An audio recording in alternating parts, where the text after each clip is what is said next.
iniintriga pa rin ang relasyon ni Dingdong Dantes at Marian Rivera. Naliling si Dingdong kay Isabel Daza, bagay na itinanggi ng aktor. Masayang masayero sila ngayon ni Marian. May chika si Aubrey Carampel.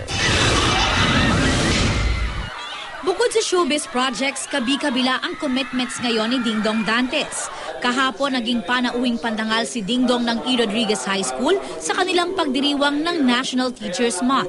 Dati rin kasing Youth Ambassador ng National Youth Commission si Dong.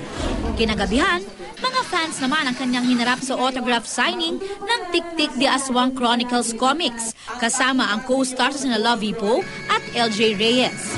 Bukod sa pagiging bida, isa rin si Dingdong sa mga producer ng pelikula at natutuwa siya na kahit mga bata ay pwedeng mapanood ang pelikula dahil rated PG ito ng MTRCB. Maswerte kami nakuha namin yung PG rating dahil ibig sabihin pwede siyang panoorin ng bata basta kailangan kasama yung isang adult or isang magulang.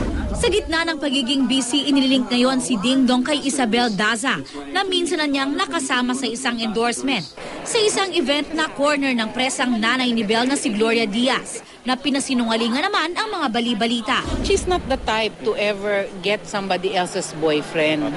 Hindi siya yung tipong ganun na nangaagaw. Si Dingdong hindi nga raw alam kung saan nanggagaling ang mga malisyosong chismis.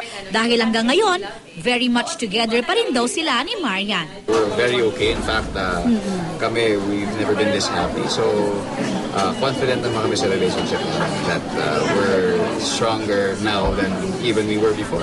Aubrey Carampel, updated to Showbiz Happening.